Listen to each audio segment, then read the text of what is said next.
Assalamu alaykum ekranlardaki barlıq görülmələr. Mən riyasetçi Elnur Öztürk. Norvegiya Uyğur Komiteti və Avropa Uyğur Akademiyası birləşib uğurlaşdırğan bugünkü leksiyada Doktor Abdüşkür Abdüştakımız uçur bexətərlik haqqında bizə məlumat verməkdir. Leksiyanın üçün hammalarının mikrofonu itirildi. Mikrofonu açması falan ümid qılmız.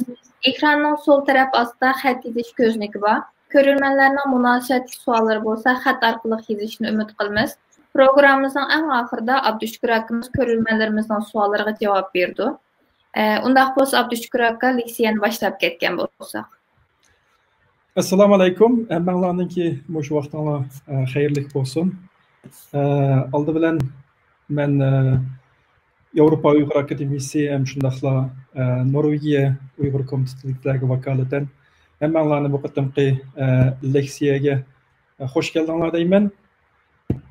Bu qatım biz tayyorlagan doklad temisi uçur bexatarligi ve tavsiye nomidagi doklad.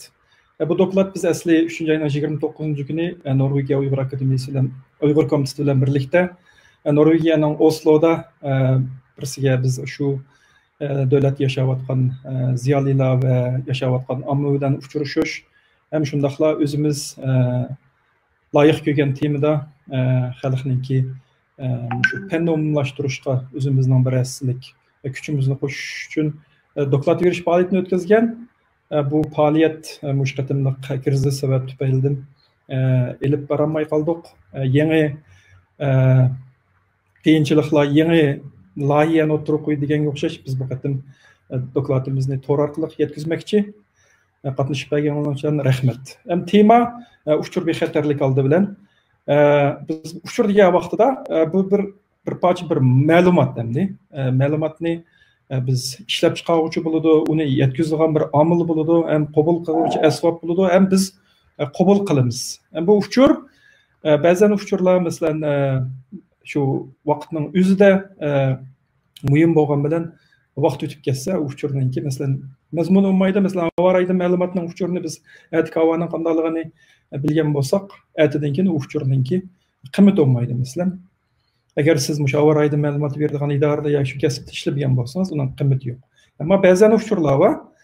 Masalan, bizningki bankadagi iqtisodiy ahvolimiz yoki salomatlik ahvolimiz deganga o'xshash uchurlar bizga nisbatan qimmatli uchur. Boshqalar bilsa bo'lmaydi. Biz bu uchurni bexatarlik yo'llar orqali olamiz, saqlaymiz. Shu sohadagi bexatarliklar, ya'ni shu uchurni ishlab chiqaruvchi o'rin yoki muhit, andan keyin uchurni egallash jarayonida ishlatadigan vosita, andan keyin uchurni saqlagandan keyin, ya'ni uchur agar saqlansa uzun muddatlik u joyda sonliq ma'lumotga aylandi. Shu sonliq ma'lumotlarning bexatarligi hem şu vaqtdagi bir qism tavsiyalar. O'zimni qisqacha tanishib bo'lsam, mening ismim Abdüşkür Abdurshid. Men mush 2000-yili hisoblash material fizika sohasida Shveysariyaning Basel universiteti doktorluqni olgan. Shundan beri Shveysariyada oilam bilan yashayapman. Mushu doktorluq unvonini olgandan keyin mushu hisoblash, ya'ni kasbimning yerimi bo'lgan hisoblash qismi munosabatli uchur texnik sohasida xizmat qilyapman. Navbatda Shveysariya Telekomda mushu bulut subsida oliy loyihalarga cho'p ishlayman. Microsoft Azure, Amazonning AWS degandek bulut sublarini agar anglagan bo'lsangiz, bilgan bo'lsanglar, mushuningdagi mulozimatlar orqali 4-chi qatimliq sanoat inqilobidagi bir qism sanoatni avtomatlashtirish, shu sanoatniki sonliq ma'lumotlarini to'plab, shu cho'ng sonlar munosabatlik ham shundaqla shu sun'iy aql sohasidagi xizmatlar orqali sanoatni muhim bo'lgan kelgusida yuz berish bo'lgan ehtimollar yoki bo'lmasa asboblarning munosabatli uchurlarni ularga ta'minlab ishlab chiqarishninki nimasini oshirish, qiymatini oshirish hem ketadigan zarur bo'lgan emgak uchun tejash mush sohalarda xizmat qilaman. Bu yolg'iz sanoat bilan taqishib qolmay, shu aqlli shahar, masalan smart city deganga o'xshash temalarni taqiladi. Masalan, shu smart agriculture deymiz, masalan aqlli bo'lgan yezikligi, masalan avarayning ahvoliga qarab turib sug'urishni kontrol qilish qilmaslik degandek. Bu jihat temalarga taqiladi.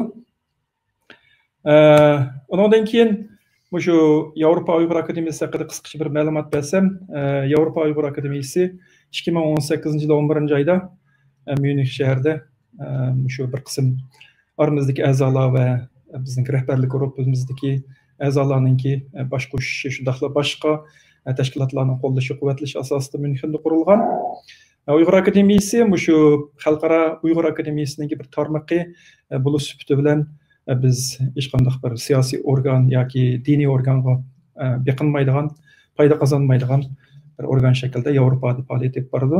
Hamda xizmatimizningki asosli mazmunlarining birisi a'zolar orasidagi Yevropadagi ziyolilar orasida hamkorlikni kuchaytirish, ham shu hamkorlik asosida xalqimizga tegishli bo'lgan sohada xizmatimizni yetkazish, ham shundaqla boshqa tashkilot organlar bilan Uyg'ur tashkilotlari yoki xalqaroliq boshqa institut, universitet qatorliq Yevropa sohasidagi organlar bilan hamkorlikni kuchaytirish, ham shundaqla yerlik tashkilotlar bilan hamkorligimizni kuchaytirish.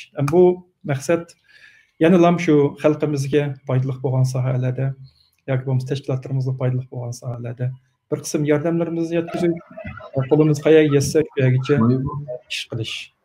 Bir qism ishlar barbara o'tirib chiqyotidi, yaqinlarda balkim bu to'g'rida. Ana lekin asosiy degan vaqtda birsiga shu Uyg'urninki mumkin bo'lsa mikrofonni shu Uyg'urninki navbatdagi ahvolini xalqaro ko'rsatish sohasida. Navbatda bizning Uyg'ur Akademiyasining 30 ga yaqin a'zosi bor. Agar a'zo bo'lishni xohlaydiganlar bo'lsa, Uyg'ur Akademiyasining zodi qaysi sohada ish qiladigan cho'ng bo'lmoqchi bo'lsanglar, bu tor betimiz agar aramızga qo'shiladigan qarindoshlar bo'lsa, qizg'inlik bilan qarshılaymiz. Ben shu uchur sohasida yuz berishga ehtimoli bo'lib, shu shaxsiy aloqada masalan uchur iste'molida bir qism diqqat qilishga tegishli qoidalarni 6 ga yig'incha qildim. Buningki birisi shu asosli manba tor betidagi bexatarlik. Bizningki bo'lib shu manba tor betining bexatar yoki bexatar bo'lmasligini bilishimiz nihoyatda muhim. Andan keyin ikkinchisi, biz har qanday bir mulozimatni ishlatgan ekanmiz, uning bir maxfiy shifr bekitib, chunki biz u mulozimat biz uchun bo'lganligi uchun boshqalarningki shu mulozimatdan foydalanib ketish yoki o'g'irlab ketishdan oldini olish uchun maxfiy shifr qo'llanamiz. Bu vaqtda mazroq bir qism tavsiyalarni o'tirib qo'yman. Ondan keyin sistema degan vaqtda biz shu uchur iste'molida ishlatayotgan sistema masalan qo'l telefoni yoki kompyuter yoki shunga o'xshash asboblar bo'lishi mumkin. Ondan keyin garchi al-xat hozir bo'lgan sari ishlatishdan qilayotgan bo'lsa-mu, yana bir qism sohalarda muhim o'rinni egallab kelyotidi. Masalan, bizning idora, jamiyatlar bilan bo'lgan aloqamiz yoki bir qism shaxsiy, masalan, WhatsApp yoki boshqa vositalar bilan mumkin bo'lmaydigan uchurlarni biz yana ham al-xat bilan nima qilamiz, almashtiramiz.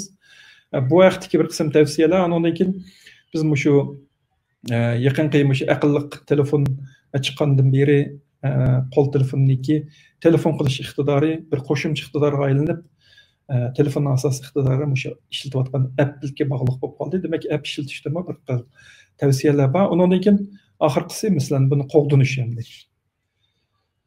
Unda bo'lsa, temamizni oldi bilan shu bexatar to'rga chiqish degandan boshlaylik. Endi shu bexatar to'r shu hozirgi shu to'r seyrida dastlabda ilm fan sohasida shu mavjud bo'lgan bilimdan bir-biridan foydalanish uchun paydo bo'lgandan tortib shu 20 necha yil vaqtning ichida taraqqiy qilib bugunga keldi. Endi biz shu to'rdan foydalanmay bir ish qilishimiz asosan mumkin bo'lmaydigan holatga yetdi. Garchi biz app degan bo'lsak-mu, appning oxir tarafida ma'lum darajada shu kelishim narsalar bor. Ammo yana ikki xil kelishim bor. Birisi bir bexatar bo'lmagan bir kelishim bor, yana birisi bexatar bo'lgan kelishim. Endi bu bexatar bo'lgan kelishim degan vaqtida shu siz tor betini ochgandan keyin, tor ko'gishni ochgandan keyin, adresini bergandan keyin sizning o'tiringiz bilan shu tor ko'gishni ta'minlagan mulozimatchining o'tirisida bir kelishim paydo bo'ldi. U faqatlam sizga tabi. Ondan boshqa adam sizning to'ringizni o'g'irlikcha anglagan bilan bu ishda menayotgan uchur bilan ne ular o'g'irlayolmaydi. Shuning uchun bizlar tor adresga kirgan vaqtida şu torna bexatar yoki bexatar bo'lmaganligini diqqat qilishimiz muhim narsa.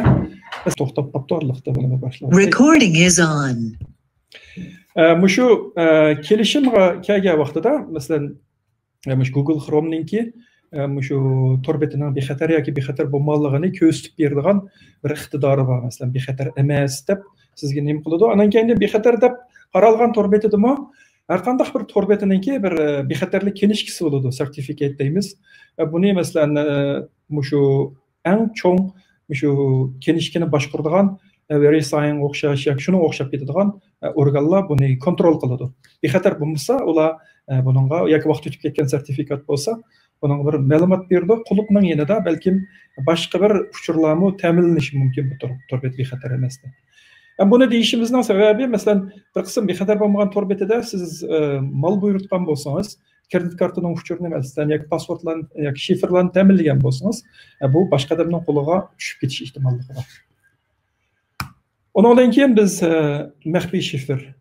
Hamda şu asboblardagi yoki bo'lmasa har qanday biz kirib ishlatayotgan mulozimatdagi qo'g'dashning eng unumli usuli yoki eng oson, eng unumli usuli siz ishlatayotgan maxfiy shifr bo'ladi. Hamda bu maxfiy shifr degan vaqtida u bir ma'lum bir so'z bo'lishi mumkin yoki bo'lmasa ma'lum bir murakkab harflarning tizmasi bo'lishi mumkin. Ammo buningki ma'lum darajada uzun bo'lishi, anan keyin son va harflarningki aralashgan bo'lishi, balki bir qism alohida harflarning aralashgan bo'lishi ta'kidlanadi. Ammo shifr degan bizning uyga kirishga ochqishga o'xshash mulozimat kirishga muhim narsa. Ham shuni unutib qolmasak bo'ladi. Endi bir qism odamlar masalan tug'ilgan yili kun yoki bo'lmasa ABCD EFG yoki 1 2 3 4 5 6 7 8 deganga o'xshash pasportlarni ishlatadigan ish bo'ladi. Buni misol qilib o'tsak, bu xil pasportni ishlatish xuddi siz bir uy silib, uyingizning qulupini shoyna bilan bog'lab qo'yib yoki eshigingizni shoyna bilan bog'lab qo'yib ketganda o'xshash. Chunki shoynani har qanday odam ichib yetadi. Shunga o'xshash shunday oddiy pasportlarni pasportni o'g'irlaydigan odamlar bo'lsa, ma'lum usullar orqali ish yetish ehtimolligi bor. Masalan, lug'atda ishlatilgan so'zlar yoki oddiy harflarning tizmasi degandek narsalar. Bu Uyg'urcha şu shifr qo'llanishda nihoyatda mos keladi. Men odatda shu asosan Uyg'urcha gapni bir jumlani elib, shuni pasport qilib ishlataman. Masalan, misol qilgandagidek, men $2 non oldim degandek, masalan, i'ning o'rniga birini almashtirib, yoki shunga o'xshab ketadigan cho'ng kichik harflar, alohida harflar sonlarni aralashtirib qilsangiz, nihoyatda oson bo'ladi.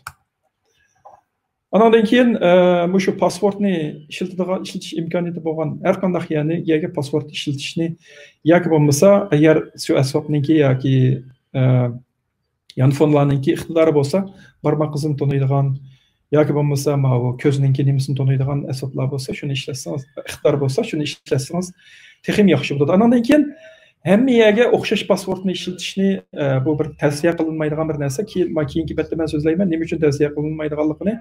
Imkon qadar o'xshamagan o'ringa o'xshamagan pasportni ishlatib turish tavsiya qilindi. Undan keyin har qanday bir pasportniki ma'lum bir umri bo'lishi kerak. Masalan, bir pasportni odatda shu idora jamiyatlarda yoki bexatarlik o'rni nimasi yuqori bo'lgan yerda odatda eng ko'p bo'lganda 8 haftaning ichida bir qatim pasportni yangilash nimasi bo'ladi. 8 haftadagi bir hafta qolganda yoki 10 kun qolganda ogohlantirish uchuri chiqadi. 8 haftadan keyin agar pasportni o'zgartmasangiz, u mulozimatga kirish mumkin bo'lmaydi. Ondan keyin shu bankninki elektronlik bank sistemasini ishlatadiganlar bilasizlar, 2 qadamlik dalillash deydigan bir narsa bor. Biz ismimizni, pasportimizni bergandan keyin ya bizga bir qisqa uchur keladi, ya bo'lmasa ma'lum bir bankninki yoki bo'lmasa shu mulozimat ta'minlagan o'rinning bir asboblar orqali yana bir qisqa bir harflar tizmasini qabul qilgandan keyin, shuni kirgizgandan keyin, ya'ni 2 qadam bilan buni dalillagandan keyin ananiki mulozimat kiradigan narsa bor. Bu bankda elektronlik banki o'tirib qo'yilgandan beri ishlatib kelaylik. Dastlabda nihoyatda bir nihoyatda koni shaklda, masalan, 3 oyda bir qatim bir uyga xat keladigan 100 ta harfning tizmasini bankka kirgandan keyin, anan keyin 47-o'rindagi 4 harfni kirgizing deganga o'xshash uchur chiqqandan keyin, shu yani kirgizgandan keyin bankka kirdi. Hozir endi ularimiz zamonaviylashib, yangi applarni chiqarib shunday qilyapti. Shunga o'xshash shu tor mulozimatlari, masalan, Dropbox deymiz, masalan, bulut diskisi yoki bo'lmasa Google Mailga o'xshash email mulozimatlarida hammasi ikki qadamlik dalillashni qo'llaydi, imkon qadar shuni qo'llash kerak. Andan keyin biz odatda 20 dan 100gacha o'xshamagan mulozimatlarni qo'llaymiz. Hamma mulozimatga o'xshamagan pasportni ishlatsak, asli qoldirishmi tez bo'ladi. Shu qatim 4 qatim xato berib qo'ysak, hatto quluplab qo'yadigan ishlar bo'ldi. Shuning uchun bir maxfiy shifrni boshqarilgan quroldan birini ishlatish tavsiya qilindi. Hamda bu yerdagi vaqtida agar maxfiy shifrni ishlatadigan nima saqlaydigan qurolning pasporti o'g'irlanib ketsa, hamma pasportim o'g'irlanib ketmamdi deyishingiz mumkin. To'g'ri bumi? U yerda ishlatgan vaqtida hatto masalan 20 harfning tizimisigacha bo'lgan uni texim maxfiy saqlaydigan yer saqlatib ishlatsangiz ishlatgili bo'ladi. Masalan, ostida bir 3-4 o'shana qurolning ismini yozib qo'ydim. Ashning birisini ishlatish tavsiya qilindi. Andan keyin o'sha maxfiy shifr to'g'riliq oxirgi bir nima? Mening maxfiy shifrimda o'g'irlandimi deyishingiz mumkin. Ben 100% bo'lmasam 99% bexatarlik bilan deyalaymanki, shifrimiz chuqur o'g'irlandi. Bu yerda bir tor betining adresini kirgizib qo'ydim. Tor betingizni kirgizib, shu ishlatayotgan email adreslaringizni yoki ismlaringizni kirgizsangiz, nelarda o'g'irlanganligini sizga deb berdi. Chunki siz bir mulozimatga pasportingizni berdingiz, hamma mulozimatlarni ta'minlaydigan o'rin sizning pasportiningki sonlardan birini bexatar saqlagan bo'lishi mumkin. Natayin. Bu sondan masalan birisi bir amallarni qilib kirib o'g'irlab olgan bo'lsa, shu pasportingiz orqali balkim boshqa mulozimatlarga kirish ehtimoli ham bor. Bu yerda mening ishki davomli ishlatadigan email adresimni kirgizib baxtim. Kirgizib baxsam, Dropbox'ni hammalar bilasizlar menimcha. Dropbox'da 2012-yil bir qatim o'g'irlanib ketganligi uchun bu yerdagi email adres passwordlar boshqalarning qo'liga tushib ketgan 88 million shu uchur o'g'irlanib ketgan. Andan keyin LinkedIn'ni ishlatadiganlarmi hali ko'p bo'lishi mumkin. Uningdimi 2016-yili 164 million ishlatuvchining email adresidan pasport o'g'irlanib ketgan. Demak, mening burungi ishlatgan email adresim masalan bu 3 talni misol qilib keltirdim. Amaliyotda 7-8 o'rinda nima qilingan. To'g'ri, bu koni uchur, ammo men ham yerda pasportni o'zgartirib aytgandan keyin bexatar ishlatib kelyapman. Yana bir email adresimda aran 2 yerda o'g'irlanibdi. Bumi men birsi mana app orqali my under nima deymiz? Shu bir sport shirkatininki fitness programmasiga kirgizgan pasportim o'g'irlanib ketgan ekan. Ondan keyin mana PDF ishlaydigan bir programmaninki pasporti o'g'irlangan ekan. Yana bir Yahoo'dagi emailim adresim bu ikki qadamli dalillashni ishlatmaganligim uchun ham asosan ishlatmaganligim uchun bir qatam tekshirsam, u adres ham yerda o'g'irlanganligi uchun u adresni yo'q qilib etdim. Demak, sizlar bu shayga kirib bir tekshirib baxsangiz chuqur bir ishga o'rinda topasizlar. Bu yerda bir qisqacha bir video va Jimmy Kimmel deb bir shunday oqshom masalaqi Amerikan televizorida qiziqarli temalar so'zlaydigan bir nima. Garchi bu tema qiziqarli bo'lgan bo'lsa-mu, amaliyotda insonlarning pasportlarini qaysi darajada oson qo'ldan chiqarib qo'yadiganligining bir misoli.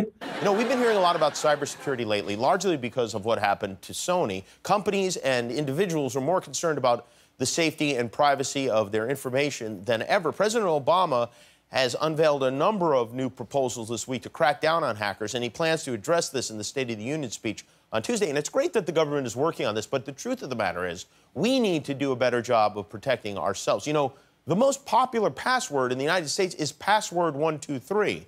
And as long as that's the case, we're vulnerable. So today we sent a camera out on the Hollywood Boulevard to help people by asking them to tell us their password.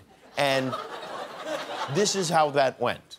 We're talking about cybersecurity today and how safe people's passwords are. What is one of your online passwords currently? It is my dog's name and the year I graduated from high school. Oh, what kind of dog do you have? I have a Chihuahua Papillon. And what's its name? Jameson. Jameson. And where'd you go to school? I went to school back in Greensburg, Pennsylvania. What school? Hempfield Area Senior High School.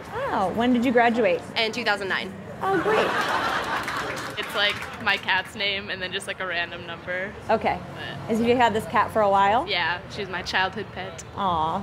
And what's her name? Her name is Jolie. Jolie. Mm-hmm. So like a password of yours would be Jolie and then a number. Yeah. Like number 1? Like my birthday. Oh, when is your birthday? June 12th. Oh, nice. And what year were you born? 95. Oh, great. Mm-hmm. So Jolie, 6, 12, 95. Yes. Got it. So you mean to give my password right now? No, I cannot do that. But we all want to know what it is so we can tell you if it's strong or not. Oh my goodness. Let me think. Okay, one is Tel Aviv. Yeah. 4, 6, 8, and then Israel. It's only 3, but it's, you know, it's for me it's strong enough. Ireland, 1, 2, 3, 4. Gemma, 1, 2, 3. Spelled Gemma. Well, most of them are Italian. Oh, beautiful. Yeah. Like so what? Like what's a good Italian password? My grandma's name. What's your grandma's name? Maria. Maria. So Maria is your password? Oh yeah, now you know my password. Oh yeah. Yeah. Endi keyingi temaga o'taylik. Biz sistemning gapini qildik. Biz mayli yanfon bo'lsin, mayli kompyuter bo'lsin, uningda masalan mashg'ulot sistemasini qo'llanamiz. Windows bo'lamdi yoki app bo'lsa Android yoki Linux bo'lsa, masalan Debian degandek har qanday bir mashg'ulot sistemasi bo'ladi. Endi bu mashg'ulot sistemasi degan vaqtida bizga ishlatadigan bir supa hozirlab beraylik. Bu insonlarningki shu vaqtdagi mavjud bo'lgan cheklik bilim doirasida yasalgan bo'lganligi uchun ham davomli taraqqiy qilib turganligi uchun bu sistema yuvuqlardan saqlanish tez. Masalan biz yaqinda shu Uyg'ur akademiyasiningki shu iPhone orqali kirgan vaqtida telefonga ma'lum bir program o'rinlashtirilib, Uyg'urlarning uchurini o'g'irlaydigan degandek narsalardan anglayapmiz. Demak, ma'lum bir shaxs yoki siyosiy kuch mush sistem yuvuqlardan foydalanib turib bizga hujum qilish ehtimolligi bor. Odatda endi yaxshi taraf nima degan vaqtda biz shu Namba shirkatlarniki mashg'ulot sistemasini ishlatayotganligimiz uchun albatta bu shirkatlarga noiti sezguri bo'ladi. Davomli bexatarlik yuvuqlari paydo bo'lgan hamon bu yuvuqlarni yamaydigan yamoqlarni tayyorlab bizga ta'minlab turdi. Biz shunday bo'lganligi uchun biz bu sistem yamoqlarini imkon qadar noiti tez suratda nima qilib tursak, yangi holatda yuksaltirib tursak, sistemning bexatarligini oshirishninki nurg'un kafolatiga ega bo'lamiz. Masalan, o'ng tarafdagi ekranda men telefon bilan Windows'ninki nimasini ko'rsatib qo'ydim. Odatda ko'pincha hollarda biz shu avtomatik yuksaltiradigan ixtiyorni aktivlashtirib qo'ysak, biz sistemaga kirib uchiq bo'lgan vaqtida o'zi avtomatik holda yangilab turdi. Buni bir tavsiya qilish tegishli narsa. Hamda masalan iPhone'ning misolida nima bo'ldi degan vaqtida balkim bu yuksaltirish ixtiyori aktivlashmagan yoki bo'lmasa koni model bo'lganligi uchun balkim yuvuqlar vaqtida yamalmaganligi uchun bu bexatarlikka munosabatli bir qism narsalar boshqalar tarafidan foydalanib ketildi deb qaraymiz. Undan keyin al-xat dedik. Al-xat degan vaqtida bu shu ikki narsaga noiti diqqat qilish kerak. Bizga odatda noiti bizga tanishlik bo'lgan shaxslardan yoki arboblardan bizga al-xat keladi.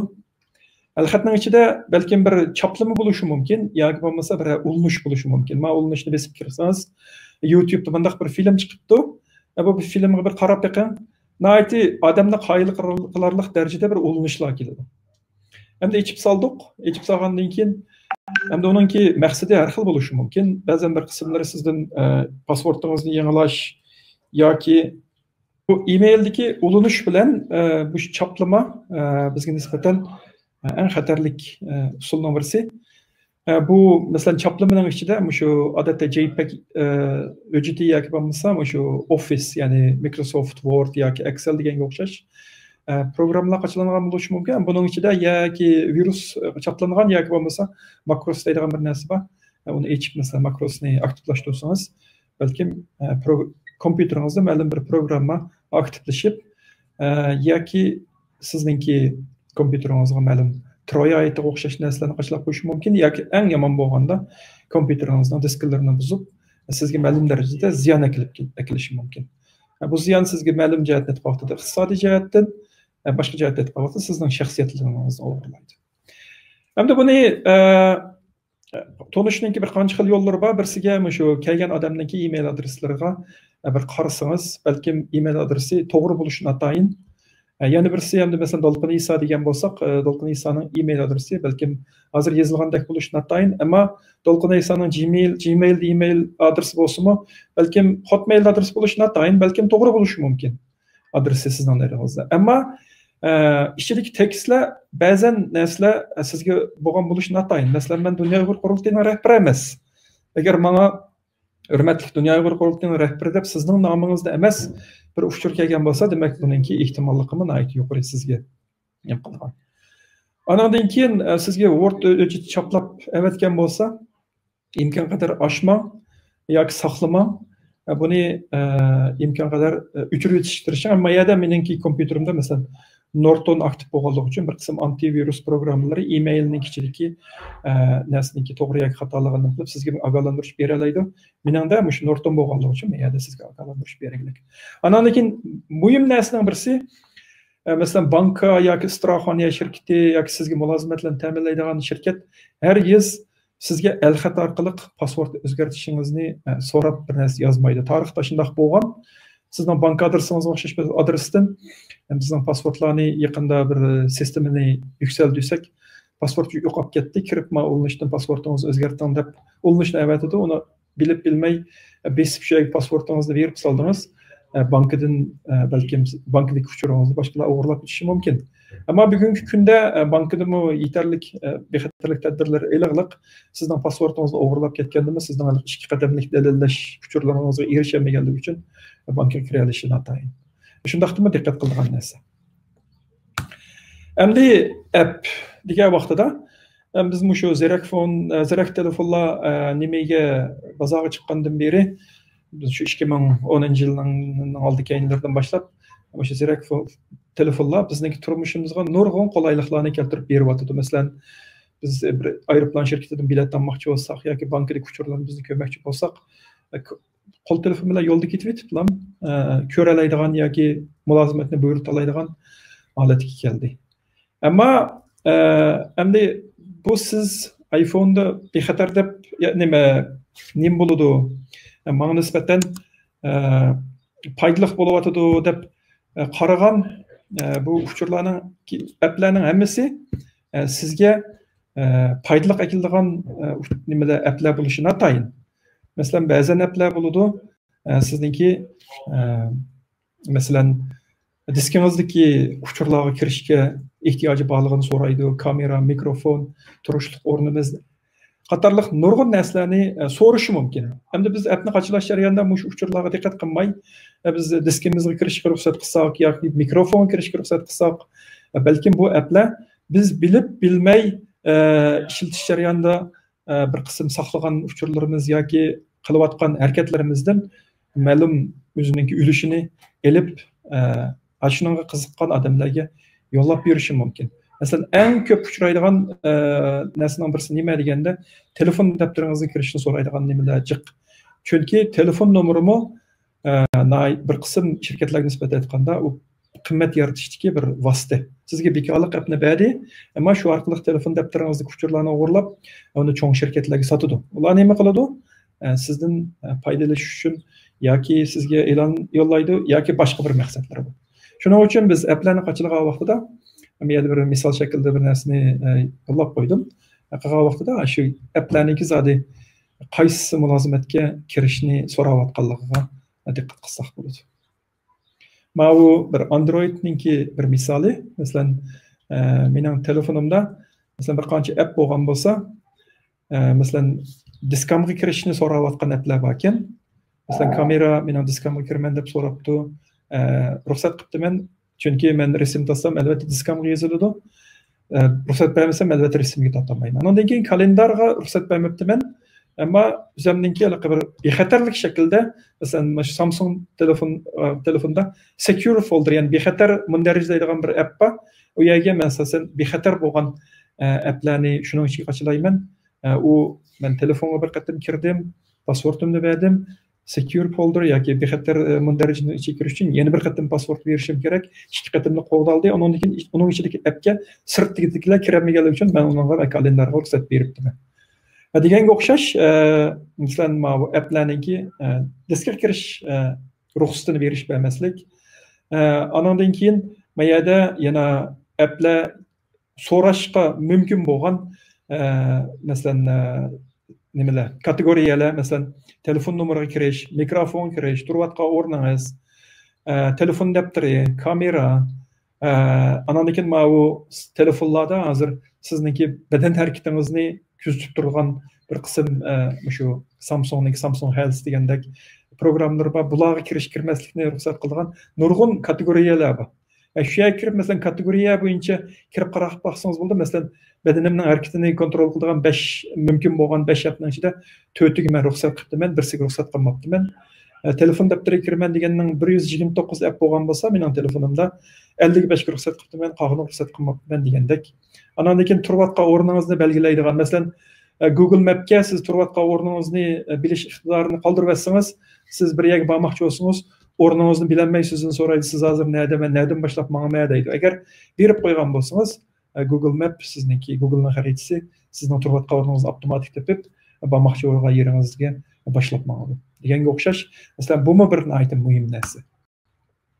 Andan keyin o'sha applarni qachilagan vaqtida bir qism bexatarlikka munosabatli shirkatlar o'sha applarni ularni kontrol qiladi. Masalan, chunki bu telefonlarni masalan Norton yoki boshqa bexatarlikni qo'g'dash programmalarini qachilagan bo'lsangiz, ularni shu applardan uchurlarni to'plab shu shirkatga ma'lum qiladi, ma app tozaligi bexatar emasdek qiladi degandan keyin ular aning keyin shu applarni ta'minlaydigan shirkatlar, masalan Google bo'lsa Play Store, masalan Alma bo'lsa masalan App Store degan yerga nim berdi, tavsiya berdi, mani nim qilmanglar deb. Masalan, men bir misolni keltirib qo'ydim, Cam Scanner deb.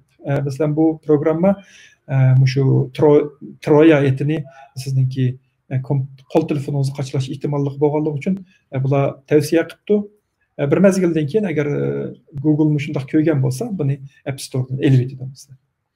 Shunga o'xshash bir qism tavsiyalar bo'lishi mumkin. Agar tavsiya bo'lmagan taqdirda har holda bir tizimlik qarab, bexatar emasmi, boshqalarning muzokaralariga qarab, chunki bir qism odamlar yozadi uni App Storening ichiga, bu bexatar emas deganga o'xshash. Bo'lsa, diqqat qilib qachilsak bo'ldi. Andan keyin men bir qism shu Xitoyninki bizningki qo'llanishimiz uchun bekorga qo'yib qo'ygan bir qism applarni tizimlab qo'ydim. Bu tizimlik balkim davomli o'zgarib turishi mumkin. Her 2 ayda, her 3 ayda mesela yeniliklar bo'lishi mumkin. Bu hamda asosan shu har qaysi davlatlarningki bexatarlik organlari yoki bo'lmasa bo'libmi harbiy da ishlaydiganlarga tavsiya qiladigan, işte Google'da izlasanglar, shularning tavsiya qilgan qor tizimlikdagi applar deb izlasanglar topqili bo'ladi. Masalan, men bir qismlarini tizib qo'ydim. Balkim bu tizimlik allaqachon ko'nirab qolgan yoki bo'lmasa bir qismlari yangilangan bo'lishi mumkin. Ammo shunga o'xshash narsalardan asosan saqlanish kerak. Masalan, Android telefonda Clean Master deydigan nəhayət applik bir qoral var. Masalan, telefonunuz qızıb ketib qalsa, yoki bunun sığımı qalmasa, ma appni süpürgünün gibi şəkli var. Qo'zg'atib qilsangiz, telefonunuzni obdan süpürib pakizlab beradi. Bo'shliqlarni pakizlandi. Bak energiya sarf qilib ketgan applar bo'lsa yoki uzun muddat menib ketgan app bo'lsa, uni itib etadi deganga o'xshash foydali taraflar bor, ammo buningmi uchur o'g'irlaydiganligini davatida hamdi. Ondan keyin shu antivirus 360 security degan shu ayni vaqtida Xitoyda turib kompyuter ishlatib aqllar biladi. Bu bir ularningki antivirus programmasi, virus qo'g'dindigan. Bu programma yolg'iz virusni qo'g'lab qolmay, bir qism uchurlarni egisiga yetkazadigan mushtaq ishlar bor. Ondan keyin Tencent deydigan bir shirkat var, Kuku, WeChat deydigan. Bular hukumatning kontrolida bo'lgandan keyin ularni hukumatningki roziligini olish uchun uchur to'plab yo'llab turdi. Masalan, shunga o'xshash, buni hammasini to'xtatib o'tmaymiz. Shundaq tizimlarga pat-pat qarab tursanglar, andan keyin mush telefon ishlatganda bo'lsa, imkon qadar shu markalargaroq ma'lum bir hukumatga beqinib qolgan shirkatningki telefon bo'lmagan telefonlarni ishlatsanglar, shuni tavsiya qilamiz. Masalan, yaqinda Xiaomi telefondan masalan butunlay uchur o'g'irlaydigan shundaq bir harakatga bog'liqini aniq shu bexatarlik organlari orqali e'lon qilgan maqolalarda ko'ryapmiz. Garchi bunday maqolalar e'lon qilinmagan bo'lsa-mu, hammasi gumon ostida. Masalan, Oppo deymiz, ZTE deymiz, Huawei deymiz. Bu telefonlarning hammasini ishlatishda diqqat qilsak.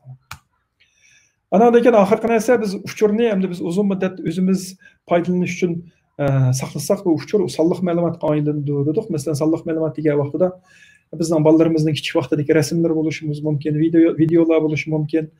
Bankiningki ma'lum bir bizga avatgan elektronlik yoki qog'ozlar avat biz skannerlab qolgan, saqlab qolgan uchurlarimiz bo'lishi mumkin. Hem bu sonliq ma'lumot demak bizning diskimizda saqlangan ekan, uningki ish bo'lmasa yaqin kelgusigacha yoki bir umr bizga qimmati bor degan gap bo'ladi. Endi bu qimmati bor narsani albatta biz xuddi yanchiqimizdagi pulni qanchalik portmolga solib chang saqlagan bo'lsak, shunda saqlashga ehtiyojimiz bor. Undaq bo'lsa, bu sonliq ma'lumotni saqlashda bizga bizlik tavsiya nima? Unda bo'lsa biz bir diskada saqlasak bu bexatarmi emasmi deb so'rashinglar mumkin. Albatta bexatar bo'lishi notayin, chunki diskini biz buzilmaydi deb kafolat berolmaymiz, qo'ldan tushib ketib chiqilmaydi deb kafolat berolmaymiz. Yoki bo'lmasa savallik tufaylidan uchib ketmaydi deb kafolat berolmaymiz. Unda bo'lsa saqlash to'g'riliq qanday tavsiya bor?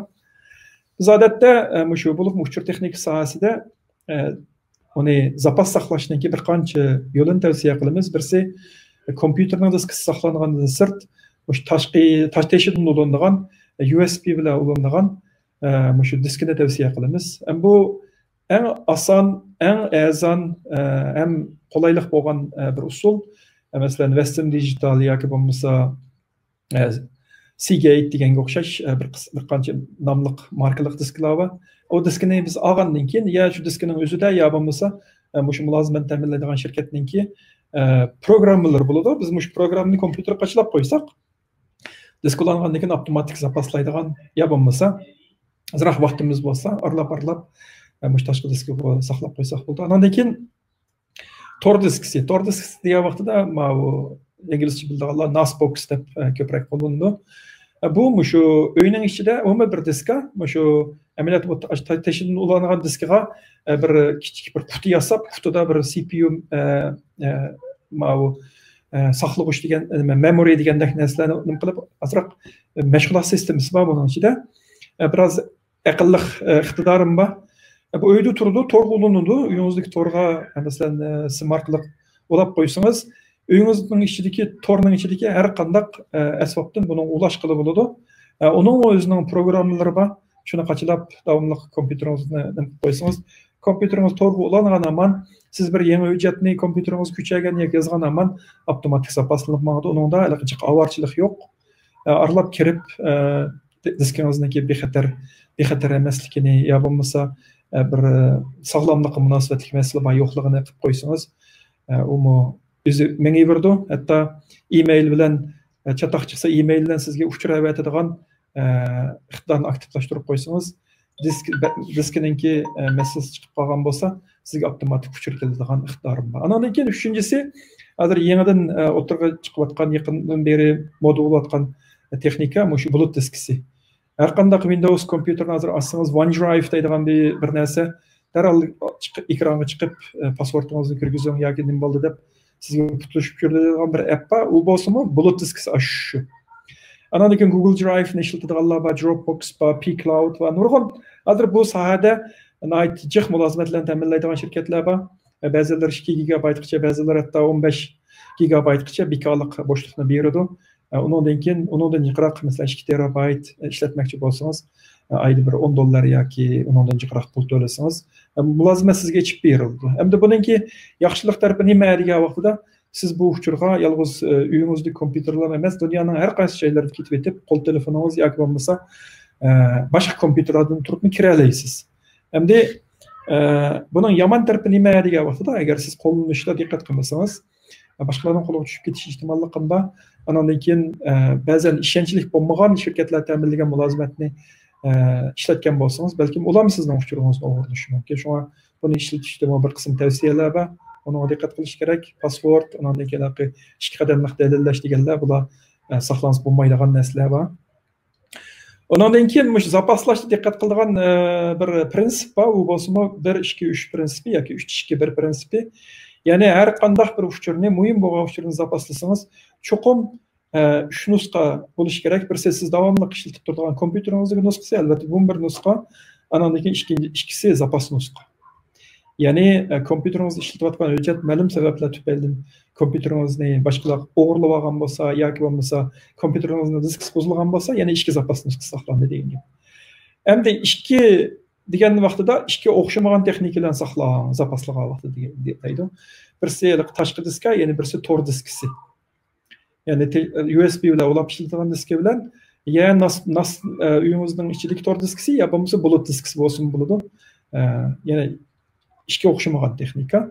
Andan keyin bir nusxasi cho'qim uyingizning sirtida bo'lsin deydi. Masalan, uyingizning nusxasi bir nusxasi sirtida bo'lsin deganda, kompyuteringiz uyda, tor diskisi uyda, uyingizga masalan, Xudoyim saqlasin, bir ish bo'lib qolsa, uyingizdagi nusxalarni yo'qolib ketdi, demak, bir nusxa sirtida qolib qoldi degan gap. Masalan, bulut diskisi bo'lishi mumkin. Mening bir qism xizmatdoshlarim bor, muhim uchurlarni bankininki bir sanduqlari bo'ladi, ayda bir mulozimat haqqi to'lab, oshqushni so'rasangiz kiradigan, boshqalar ocholmaydigan shunday bir shaklda diskisini hatto shay saqlaydiganlar bor. Bir diskisi uyda turdi, bir diskisi o'sha bankining nimasi turdi, ayda bir qatam almashtirilgan bunday. Andan keyin kredit karta. Masalan, bu hozir zamondan taraqqiy qilishiga ergishib, ba'zilarimizda birsi, hatto ba'zilarimizda 10gacha kredit kartalar bo'lishi mumkin. Bir shirkatga mulozimatni setib olgan bo'lsangiz, bekorlik kredit karta beradigan ish hozir normal bo'lib ketdi. Hem kredit kartının qolaylik tarafi nima degan vaqtida birsi yanchiqingizni yo'q pulni hashlaysiz. İkincisiga shu internet orqali mal sotib olishda nayti applik nurg'un qulaychiliklarni keltirib berdi. Qog'oz pulni ko'tarib yurishning hojati yo'q. Ammo uningki qolaysiz taraflari bor. Masalan, odatda kredit karta bilan to'g'ri bir narsa buyursangiz, birsi sizning ism familiyangiz, ikkinchisi kredit karta nomeringiz, uchinchisi shu qachongacha inovatlik bo'lgan oy, yil, ondan keyin oxirisi 3 xonalik bir maxfiy nomeri. Bular nayti 4 narsa nayti muhim endi. Bu 4 uchurning hammasi tang o'g'irlanib ketib qolsa, demak kredit kartangiz o'g'irlanib ketdi degan bo'ladi. Buning oldini olish uchun kredit kart shirkatlari bexatarlikni o'stirib, masalan, 3D security deydigan narsa bor. Hozir 3D bexatarligi. Siz pulni to'lab qo'ygandan keyin o'sha SMS keladigan SMS kodini bermasangiz og'ilmaydigan qildi. Shundaqdimi? Ammo shu kredit kartining uchurini saqlash nihoyatda muhim narsa. Buni imkon qadar to'g'ri saqlamaslikni tavsiya qilamiz. Bo'lib ma'bay biz pasportni qo'llaydigan nimalar yudidik. Masalan, shunga o'xshash nihoyatda yuksak bexatar qo'llanilgan narsa bo'lsa bo'lishi mumkin. Bo'lmasa to'g'ri qulaylik bo'ldi deb saqlashga diqqat qiling. Andan keyin oxirsida biz shu Wi-Fi, ya'ni shu uydagi simsiz tor yoki sirtlarda ishlatilayotgan simsiz tor haqida ozroq to'xtalay. Bu yerda biz hozir ko'pinchalarimizda garchi cheksiz bo'lgan sonliq uchurni nim qilish, qabul qilish mulozimati bilan telekomlarni olgan bo'lsakmi, yana bir qismlarimiz masalan bo'lib chet ellarga chiqqan vaqtida imkoniyat bo'lmaganligi uchun atrofdan Wi-Fi izlaydigan ish bor. Ba'zan Wi-Fi'lar echvetilgan hech qanday maxfiy shifr yo'qlam kiriblam ishlatiladigan narsa bo'lib qoldigan ishlar bo'ladi. Ham bu albatta bizga qulaylik, to'g'ri chiqib uchur yo'llay olamiz. Ammo uninkimi nima deymiz? Qorong'u tarafi bor, nima degan vaqtida balkim bu uchurni ta'minlaganlarning hammasi bir jiddiy bir organ bo'lishi notayin.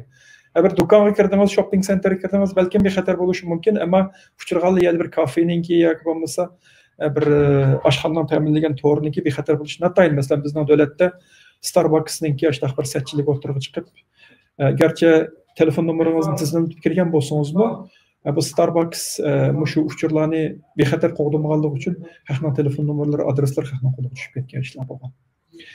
Bu yerdagi tavsiya nima degan vaqtida imkon qadar Wi-Fi ulasingizmi, birsiga shu VIP, shu mavhum shaxsiy tor deb oldim endi. Virtual Private Network deydi inglizchada. Shu VPNni aktivlashtirib ishlatamiz. Masalan, men yerda bir misolni keltirib qo'ydim. Masalan, mening kompyuterimda masalan shu Norton'ninki Internet Security deydigan programmasi bor. Shuningda VPN iqtidori bor, shuni aktivlashtirib, masalan, sirtda bo'lsam, Shveysariyaga ulab turib ishlataman. Yana birsi anonki uydagi meningki bu internet qutisi, ya'ni modem yoki router deymiz. Bu routerning ba'zan shirkatlarda VPN iqtidorini ta'minlaydi. Masalan, meningki routerda 3 VPN ismni yoki profilni ishlatish imkoniyatim bor. Shuning birisini telefonda, birisini qo'l telefonida ishlataman. Demak, VPN aktivlashtirgandan keyin birisiga uyning to'g'ri qilindi, ama uyning to'g'riga bexatar kirib, uydagi mulozimat, uydagi diskidan uchurni ola olaymi, yo bo'lmasa uyning to'g'ri orqali sirtga chiqa olaymi. Undan boshqa bir qism shirkatlar bor, masalan, Proton mailni ishlatadiganlar Proton VPN deydigan programma bor. Uningmi bekorlik, uni ishlatsanlar 3 davlatgacha Amerika, Germaniya, Yaponiyaga da 3 davlatgacha bekalıq VPN işletkili oldu. Yoki bo'lmasa bir 5-6 dollar to'lab mulozimatni setib olsam bo'ldi. Ish qilib sirtda tor ishlatganda bexatarlik his qilmaganda cho'qim VPN aktivlashtirish kerak. Axir degan vaqtida hamda shu bexatarlik qo'raliga bo'lgan tavsiya degan vaqtida biz yig'ib aytgan vaqtida bir uchur sohasida biz bexatar aloqa qilish uchun demak bir qancha iqtidori bo'lgan qo'ralga ehtiyojli bo'ldi ekanmiz. Birisi shu tor bexatar bo'lmagan tor betlaridan ogohlantiradigan. Masalan, men Norton'ni ishlataman. Turkiyadagi akademiyaning tor betiga kiraman desam, meni ogohlantiradi. Chunki Turkiyadagi akademiyaning tor beti bir zamonlarda yuqumlanganligi uchun bu Norton'ning shu salla amriga kirgizitilgan ekan. Hozircha ogohlantirib kelyapti, garchi biz uni bexatarlik tadbirlarini olgan bo'lsak-mu. Andan keyin virusdan qo'g'daydigan iqtidori bo'lgan, maxfiy shifrni boshqaradigan bo'lgan, andan keyin o'tdan iqtidori bo'lib, bizningki sirtqa chiqayotgan mulozimatdan yoki bo'lmasa sirtdan bizning kompyuterimizga kirmoqchi bo'lgan mulozimatda masalan kompyuterimizga bir Troya eti saqlanib qolgan bo'lsa, antivirus albatta uni qo'g'daydi. Shundaqdimi masalan daily masalan tasodifiy bilinmay qolgan bo'lsa, demak o'tdanmi bizdan ogohlantirib mandaq bir narsa sirtqa paloniyaga ulayman deydi. Ulashga ruxsat beramsiz deyishi mumkin. Andan keyin sizga shu VPN ya'ni mavhum shaxsiy tor aloqasini qura oladigan, andan keyin sistemini zapaslaydigan iqtidori bo'lgan deganga o'xshash bir necha iqtidori bo'lgan qo'ralga ehtiyojimiz bo'ladi. Bu bularninki bir qismlari balkim Windows'ninki masalan sistemasini desak o'zi bo'lishi mumkin, ammo hamma iqtidorni ta'minlab beramiz, bir qismlari bo'lishi mumkin. Bekalıq masalan Avast yoki bo'lmasa Aviva deydigan programmalar va bekalıq ularni ishlasak bo'ldi, garchi ular virusni qo'g'day olgan bo'lsa-mu, boshqalarni qo'g'day olgan bo'lishi mumkin. Shuning uchun Muşunun hammasini qila oladigan bir qancha programmalar bor. Ular ancha qimmat emas, 1 yillik 30 dollardan 50 dollargacha bo'lishi mumkin, yoki undan to'van yoki undan yuqori. Buning ichida men tavsiya qiladigan bir nechasi bor. Masalan, Norton Internet Security, bo'lmasa Norton Security 360, Kaspersky Internet Security, Bitdefender Internet Security deganga o'xshash mushunda qurollar bor. Mushunda qurollarni qachilab ishlatsak, mayli Mac OS bo'lishi mumkin, Windows bo'lishi mumkin yoki qo'l telefon Android bo'lishi mumkin. Bularda programmalar bor. Masalan, Norton Internet Security'ninki 5 asfaltgacha ishlatilgan nusxasi 1 yillik odatda shu bir 30 dan 50 dollar atrofida. Masalan, men odatda ko'pincha allarda shuni ishlataman. Mushu iqtidorlar bo'lgan mushundaq programmalarni ishlatishni tavsiya qilaman. Shuning bilan meningki bu qatim bermoqchi bo'lgan torlik serim oxirlashdi. Boshqa savollaringlar bo'lsa yoki orliq tushgan savollar bo'lsa, bunga javob bersak bo'ladi. Hammanglarga rahmat. Sizga rahmat aka. Orliq tushgan savollar bor aka. Va xo'sh, men o'qib beray sizga. Sun'iy aql va sun'iy aql ishlatilgan applar va programmalardan kishilik uchurlarimizni qanday qo'g'daymiz debdi. Menchi bularga javob berib bo'ldingiz deb o'yladim. Andan keyin bir narsa qistirib ketay. Shu Facebookda ba'zan bir yerlarda resumengizni ko'rgansiz, sizning qancha % turk, qancha % mo'ng'ul, qancha % Osiyo yoki Yevropa irqidan bo'lganligingizni bildirgan bir applar bor. Men rost gapni qilsam, ancha qiziqib ketmayman bu uchurlarga. Men ko'pincha allarda o'yin deb bilaman. Ham shundaqdimi, bir qism shundaq qiliqi sun'iy aql sohasida ish qiladigan shirkatlarga nima kerak bo'ladi deganda, bir model yasash kerak buni uchun. Masalan, bir odamninki Uyg'ur yoki qozoq yoki qirg'iz ekanligini bilish uchun bu odamlarning chiroyining geometrik shakli, tipik xarakteri degandek narsalarni bilish uchun bir nurg'un sonliq ma'lumot ketadi. Sonliq ma'lumotni kirgizgandan keyin bir model yasaydigan gap. Bu sun'iy aqlning zoti qancha % to'g'ri bo'lmasligini bilish uchun bir model yasash kerak. Undan keyin modelni bular cheniqtirish deymiz, training deymiz. Bu cheniqtirish jarayonida qancha % to'g'riligini qilish uchun ular o'zining mahsulotining sifatini ko'tarish uchun bir qism shirkatlarningki sonliq ma'lumot nemisi bo'ladi, ehtiyoji bo'ladi. Bu sonliq ma'lumotlar shu Xitoyga o'xshash bir qism diktator davlatlarda xalqning ruxsatini olmay turib to'plagan bilan ama Avrupaga o'xshash davlatlarda undaq uchurni ular xohlagancha to'play olmaydi. Bo'lib odamning chiroyli shakli, rasm degandek narsalar. Ham balkim uning keyinda iqtisodiy jihatdagi manfaat bo'lishi mumkin.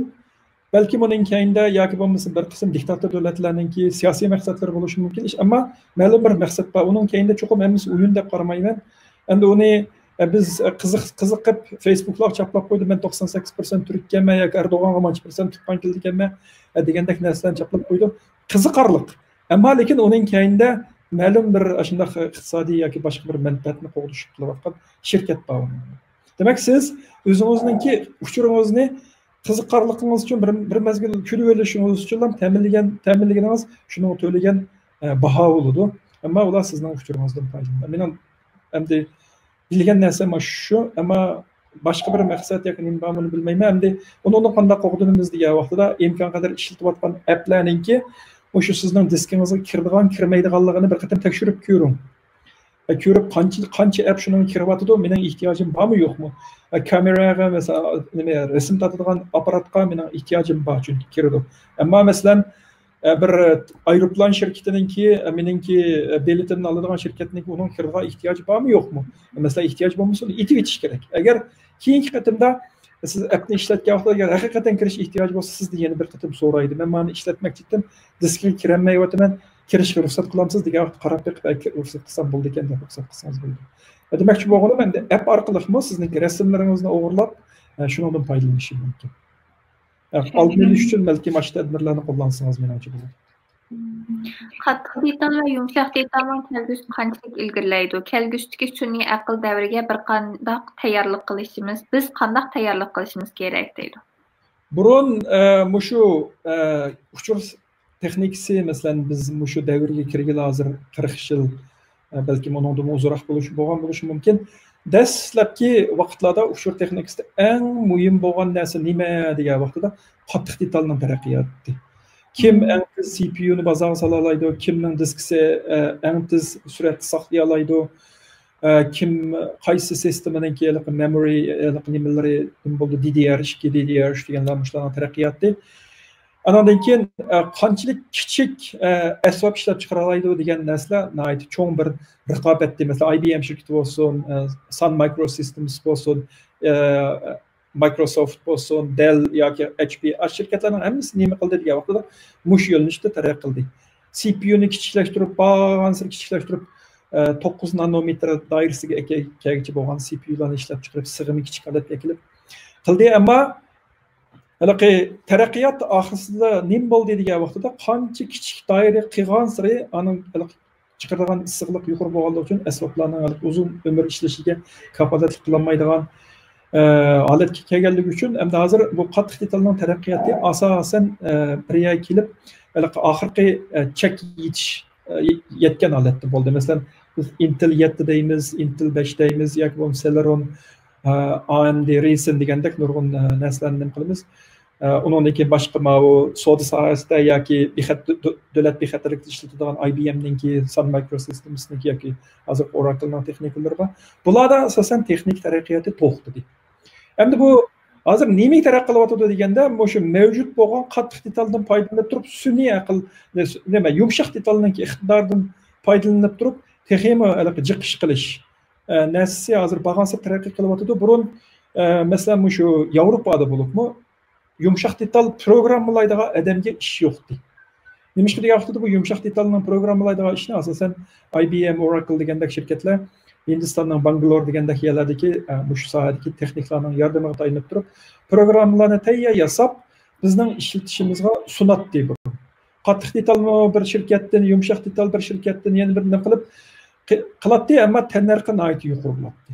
Ham uning ustiga siz ma'lum bir narsaga ehtiyojli bo'lgan bo'lsangiz, shu zavodniki yoki shirkatniki shu yumshoq detalni programmasiga kirgizish, sizga ishlab chiqarib berish nimasiga tayinlatdingiz. Ya'ni shirkat xaridorning ustida edi. Endi hozir nima bo'lyapti desa, zamon o'zgarib, xaridor o'zining nima qilmoqchi bo'lganini o'zi belgilaydigan, hatto shirkatlarga buyruq tushiradigan, shirkatlarning qanday narsani ishlab chiqarishni belgilaydigan holatga yetdi.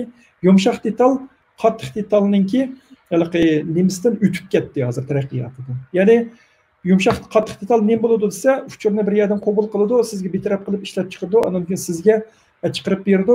Bu yerda kirgizish bilan chiqarishning o'ttirishga ishlab chiqargan narsa asosan o'zgarmagan bo'lsa-mu, uning ustidagi iqtidorli programmalar bu kompyuterni texnik yangi bir davrga, yangi bir zamonga boshlab mengalatadi. Ama bu yerda nimaga ehtiyojli bo'lib deganda, yumshoq detalni programmalaydigan odamlarga ehtiyojli bo'lib. Masalan, shu bir qism sistemlar, masalan Python deymiz, yoki bo'lmasa bir qism qattiq detalninki töven darajalik aloqasi bilan munosabatli bo'lgan programmalar bo'lsa, masalan C huduq deymizmi? Shunga o'xshash nima programmalar orqali amalga oshib beryapti. Odam ya'ni avtomatlashtirish, shu sun'iy aql mush sohada nimaga tayinlayapti deganda, shu softwareninki iqtidoriga, programlash iqtidoriga tayinlayapti. Tamam. Linux sistemi ishlatganda kompyuterga virus yuqmaydi degan gap rostmi? Linux sistemida formatlanib ketgan qattiq diskidagi uchurlarni qanday asliga keltira olmayman deydi. Odatda shu virus degan narsalarning ko'pinchisi shu Windows'ninki kutubxona programmasi deydigan bir programmalar bo'ldi, masalan DLL degan, yoki bo'lmasa ma'lum bir icra qiladigan programmalar orqali bo'lishi mumkin. Ko'pincha viruslar oshxil shaklda bo'ladi, yoki bo'lmasa Visual Basic masalan makro orqali buyruq qilinadigan bo'lishi mumkin. Ko'pincha programmalar, viruslar shu Windows uchun yasaladi. Hamda Linux'dami nimalar bo'lamdi degan vaqtida bo'lish ehtimolligi bor. Masalan, tor betlarning ko'pinchisi shu JavaScript orqali ijro qilindi. Masalan, shu nimaninki tor ko'rishning qistirilmasiga qistirayotgan bir qism JavaScriptlar bo'lsa, yo bo'lmasa siz ko'rganda tor bet, masalan, ma'lum bir tor betini ko'rgan vaqtingizda balkim ba'zan narsa sizningki nimagingizga kompyuteringizning cache yoki bir yerlarga o'rnashib ketgan bo'lsa, balkim ularni ma'lum bir bexatarlik nimasini keltirib chiqishi mumkin. Ammo biz ko'pincha hollarda Linux sistemasini bexatar deb qaraymiz. Masalan, biz shirkatlarda Red Hat Linux, Red Hat Enterprise Linux'ni ishlatamiz. Odatda bu sistemlar bexatar deb qaraladi, lekin biz odatda uning antivirusni qachilaymiz Linux sistemasiga. Chunki biz Linux sistemasida bir qism hujjatlarni Windows sistemi bilan almashtiramiz yoki turib bir qism Windows sistemlaridagi mulozimatni ishlatib qolamiz. Bu Linux sistemasi shu virusninki manbasi bo'lib qolmaslik uchun, masalan Windows sistemasi, biz Linux sistemasi, biz Windowsdan olgan hujjat Linux saqlanib, keyin yana Windows sistemasiga ko'chirilsa, Windows sistemini yo'qolmandirib qo'yishni oldini olish uchun biz Linuxdami shu nimadan qo'g'daydigan, virusdan qo'g'daydigan programmalarni qachilaymiz. Masalan, Trant Micro degan o'xshash programmalar Linuxda yaxshi ishlaydi. Hammamiz uyda bo'lyapmiz. Tor yig'inlari yoki darsxona uchun eng uygun qaysi detalni tavsiya qilasiz deydi. Biz endi shu idora jamiyatlaridagi shu aloqalarda ko'pincha hollarda Teams'ni ishlatamiz. Nima degan vaqtida bu Teams Microsoft'ninki ko'pincha shirkatlarning Office 365 deydigan shu shirkatlarninki ishlatish nashr huquqini ishlatish nimasi bor, mulozimati bor. Yoki bo'lmasa, mau kriz boshlangan yoki maktablarga yoki organlarga bekorlik nusxalarini beryapti. Shunga Teams biroz qulayroq bo'lganligi uchun ko'pincha hollarda Teams ishlatadi. Uning ustiga bu boshqa Office programmalari bilan mos kelganligi uchun ishlatmak qulay. Endi agar siz ma'lum bir organga tabi bo'lib ishlatishni tavsiya qilsangiz, men asosan shu Teams tavsiya qilaman. Undan keyin shu yig'in ochadigan biz Amerikaning shirkatlari bilan texnik yig'inlarga qatnashsak, bir necha programmalar bor, ular ko'pincha ishlatadi. Bular Cisco'niki WebEx deydigan programmasi bor, undan keyin GoToMeeting yoki GoToWebinar deydigan bir programmalar bor. Webinarga qatnashgan bo'lsak, umumiy yaxshi program. Undan keyin Zoom, endi shu bo'libmi kriz boshlangandan yoki Zoom nayti moda bo'ldi. Ayni vaqtida 10 million ishlatuvchi bo'lgan bo'lsa, hozir 300 million deyapti, ammo buning sonning to'g'ri emasligini 300 million qatim ishlatib, kunda 300 million qatim ishlatilganligini so'zlabdi. Masalan, men 5 qatim Zoom bilan yig'inlashgan bo'lsam, 5 qatim sanaldi ekan. Men ammo bir ishlatuvchi, ammo diğer vaqtida endi Zoom 30 essa ishlatuvchining soni 30 essa oshgan, pay cheki 138% oshgan deb so'zlanyapti. Ammo Zoom Şu yükbek eşip ketkenlik üçün, bir kısım yükünü acizlaştırış üçün, Xitoydagi mulozimatchisi orqali qilganlik uchun ham bir qism 20 millionga yaqin ishlatuvchi tizimliki shu Norvegiya tarafdagi Nordic country deydi, hamda Skandinaviya tarafdagi bir davlatda 20 million odamning uchuri har bir uchurni 1 sentdan tuvan bazi setilganligi uchun Zoomni bexatar deb qaramaydi, ammo Zoom necha qatam o'zininki cho'ng bexatarlik tadbirlarini olganligini, masalan, Angliyaning parlamentining ishlatayotganligi, Amerikaning davlat bexatarlik idorasining ishlatayotganligini so'zlayotdi. Hamda bir qism bizda Uyg'urlarda Xitoyning adamika deganda bilan biroz sezgirlik bilan muomala qilayotgan ishlar bor. To'g'ri, hamda ismi Xitoychil bo'lsa yoki Xitoy naslida bo'lsa kompartiyaga ishlaydi deb qarasak bo'lmaydi. Ammo Zoomda hamda bir qism texnik masalalar bo'lgan, ammo Zoom qulaylik. Ammo shunday bo'lganligi uchun bugun Zoomni ishlatmaymiz, Jitsi ni ishlatishni qaror qildik, chunki Jitsi asosan Zoomga o'xshaydigan qulaylik ekan. Ham uning ustiga ochiq manbalik bo'lganligi uchun ochiq manbalik programmaning bir yaxshi tarafi nima degan vaqtida xohlasangiz siz GitHubga kirib turib kodini bexatarlik tadbirlarini oshiradigan yoki iqtidorni yaxshilaydigan narsani programmachi bo'lsangiz, programmalab shu GitHubda o'zingizning assingizni qo'shsangiz, iqtidor mukammallashib ma'nodan uni bir shirkat emas, butun soft mush yumshoq detalli programmalaydigan shundan qiziqadigan odamlar kontrol qiladigan ochiq manbalik bo'lganligi uchun Jitsi menimcha qulaylik ham bexatar deb qaralganligi uchun bugun shunday ishlatdik. Agar shunday bir narsa ehtiyojinglar bo'lsa, Jitsini ishlatsangiz bo'ladi menimcha. Tushundim. Torbat SSL to'g'risida biroz so'zlab bergan bo'lsangiz deydi. Eng oxirgi savolimiz aka. SSL degan vaqtida bu shu abay dedik, hamda bu bir kelishim OpenSSL deb masalan bir shu ochiq manbalik bir nima konsorsium deymiz, bu hamda bir organga o'xshash, hech kimga beqinmaydigan bir organga o'xshash bir o'rin. Onun kimi ochiq manbalik bo'lganligi uchun mush bexatarlik shirkatlar hammasi o'zininki orzusi bo'yicha uningga nimalarni qo'shib, programmalarni qo'shib, analikin davomli mukammallashtirib ma'noda. OpenSSLdan bo'linib chiqqan analikin LibreSSL deydigan bir yana bir shirkat bor. Uningkin boshqa cho'ng shirkatlar, masalan, Amazon o'xshash shirkatlar o'zlariniki nimalarni qilyapti. Endi yig'ib aytgan vaqtida texnika o'xshash, bu OpenSSL nimaga ishlatiladi degan vaqtida shu uchur mulozimatida shu uchurninki bir o'rinda yana bir o'ringa eqishda shuning bexatarlik kontrolini amalga oshirish uchun qo'llanilgan bir narsa. Masalan, siz bir torbeti bo'lgan bo'lsa, torbetida shu OpenSSL programmasi orqali o'zingizningki shaxsiy va ommaga ochiq bo'lgan ochqishlaringizni yasab, andan keyin ma'lum bir organningki shu masalan verify degan o'xshash shuni kontrol qiladigan organ orqali uni siz nima qilib, dalillashtirib, andan keyin o'zingizningki shu SSL kinishkisini yoki sertifikatini yasab, o'zingizni torbetga aktivlashtirib qo'ysangiz, har qanday torbet bilan mulozimatlarni ta'minlaydigan organlar ya o'zlari ta'minlaydi sizga SSL sertifikatni, ya bo'lmasa siz men o'zimning sertifikatini ishlataman desangiz, o'zingizning sertifikatni ishlatib, shu to'ringizni bexatarlashtirsangiz bo'ladi. Bu birsiga siz xaridorlaringizga bexatar mulozimatni ta'minlaysiz, ikkinchisiga sizning bexatar sertifikatning bo'lishingizning o'zi sizning shirkatingizningki inovatini oshiradi. Yana bir savol kelib qoldi. Bunun javob bersak, kelgusida texnika qattiq detal taraqqiyotiga o'xshatish mumkinmi deydi.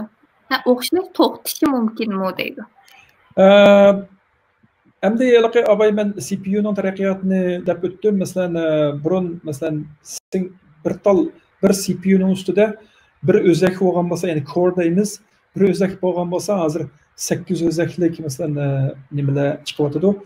Buningki foydasi nima degan vaqtida, masalan, yolg'iz nima bo'lsa, masalan, bir uchurni bir qatimda bir taraf qilib bo'lib, ikkinchi uchur uni o'chirib saqlab, undan keyin ikkinchi uchurni bir taraf qilgan bo'lsa, hamda o'zakninki undan keyin multi threading deydi, ko'p nima deymiz uni.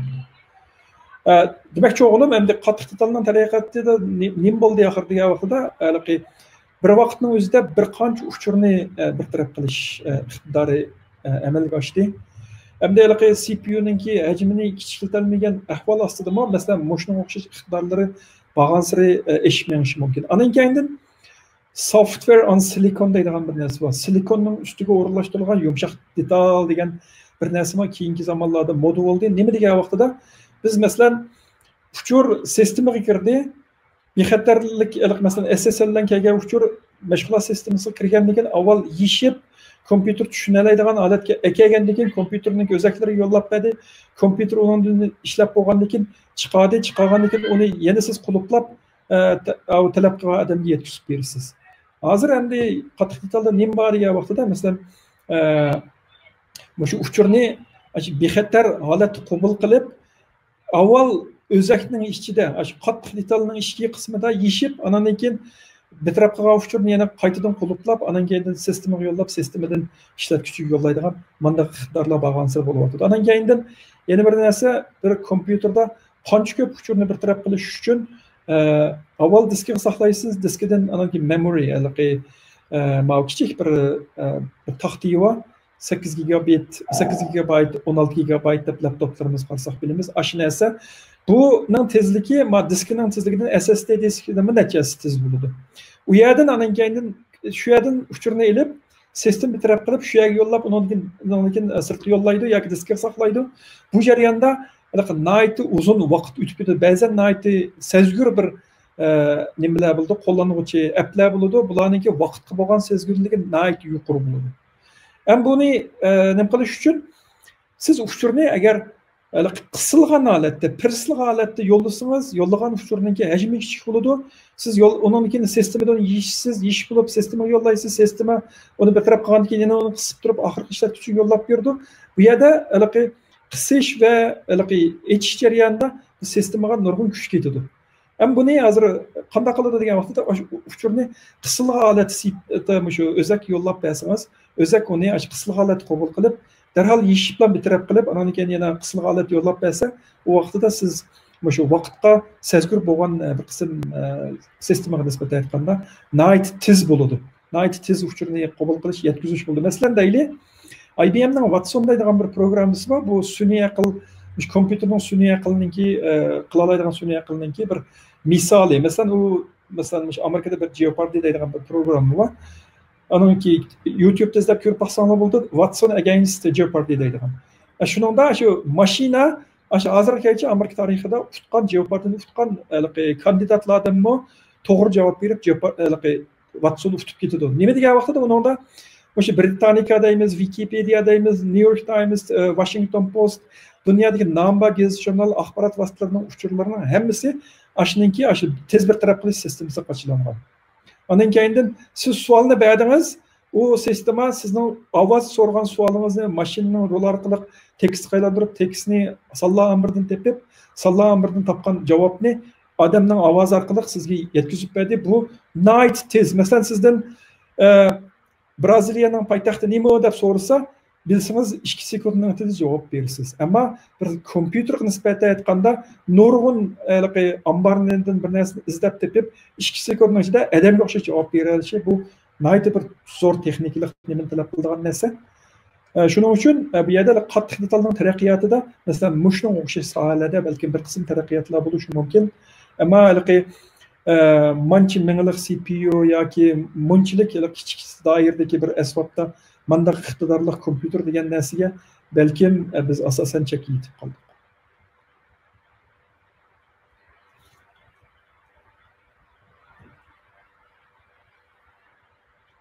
Dilnur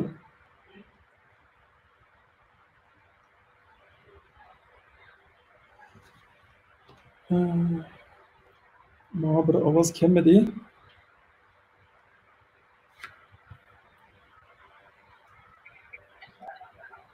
Ovoz kelmadimi? Endi keldi. Qimmatli vaqtingizni chiqarib bundaq manfaatli leksiyan so'zlab berganingizga ko'p rahmat aytamiz. Harmag'aysiz. Sizlarga rahmat vaqt chiqarib anglab berganingiz uchun. Estağfurullah. Bugünkü programımız vaqt münasibati bilan mush yerda oxirlashdi. Hurmatli ko'rurmanlar, hammalarning bu muborak Ramazon oyini bereketlik va xayrli o'tkazishlarini tilayman. Undaq bo'lsa, Allohga omonat.